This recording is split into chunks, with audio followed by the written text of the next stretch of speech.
Okay, let's talk a little bit about the Earth Charter.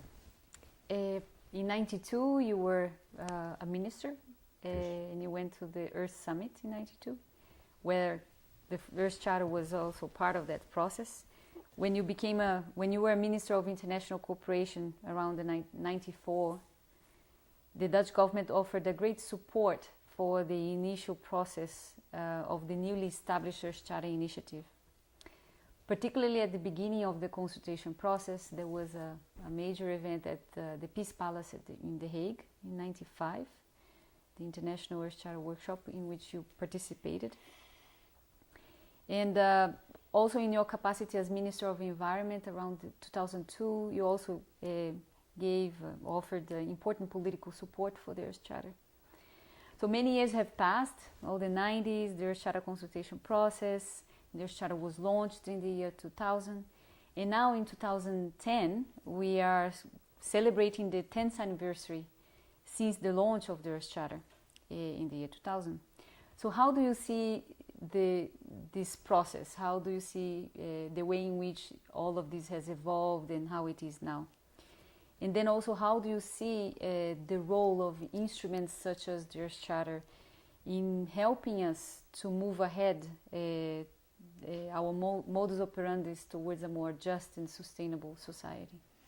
I'm in favor of international charters, treaties, in particular when they form together a body of international law, because international law, which is being accepted worldwide, is I would even dare to call it a step forward in world civilization. Before we got the United Nations and the Charter of the UN, the Charter of Human Rights, we never had worldwide accepted principles embodied in legal texts which were applicable everywhere, to which everybody could appeal. Never had that in world history. Since 45, that's a step forward in world history, in world civilization. Now, the Earth Charter is not an internationally agreed text.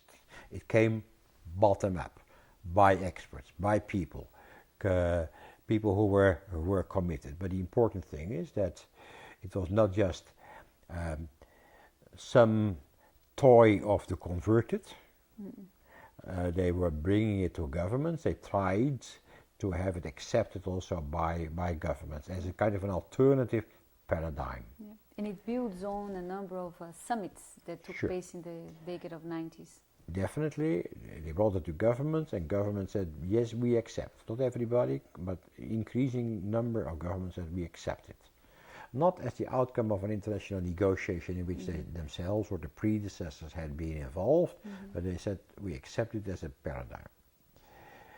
Why did I like the paradigm? In particular, in that period, it offered a perspective on improvement and on more, also on a different type of growth. It was quality oriented more than quantity oriented. It really took the scarcity in physical terms of the resources of the world, natural resources, as a straitjacket for everything. It was thinking about the interest of what I call the yet unborn people. So it gave a voice to the people who do not yet have a voice. It was very strongly oriented towards a better distribution of access to everything which is scarce. So that's an equity thing, an ethical aspect. And it gives also, tries, voice to people in political decision making about all these issues. So I think these are 6 or 7 main reasons why I thought this was a very good text. Very worthwhile for governments to accept this as a paradigm for policy making. If you do so, you have to be serious. Now, some signatures, acceptance, were not, because they were not binding, there were no sanctions. they got unnoticed, also within their own countries, and countries went on with the same policy as before. The important thing of such texts is, as text of international law, that it is a criterion, it's a yardstick, it is a mechanism which you can use to appeal against a deviation, violation. Yes. The important thing is that groups, people's groups, labor unions, students, whatever, yes, appeal within their own country when their own government is not carrying out a policy in accordance with the text which they embraced. Because then, again, you have a matter of two standards. So it is the political significance in a process of further emancipation and mobilization into the right direction, which is the power of the Earth Charter.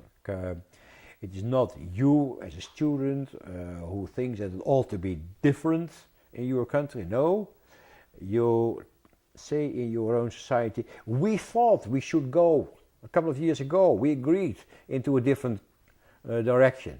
Let's keep our promise together, which we made. It's not my personal view, it was our position together.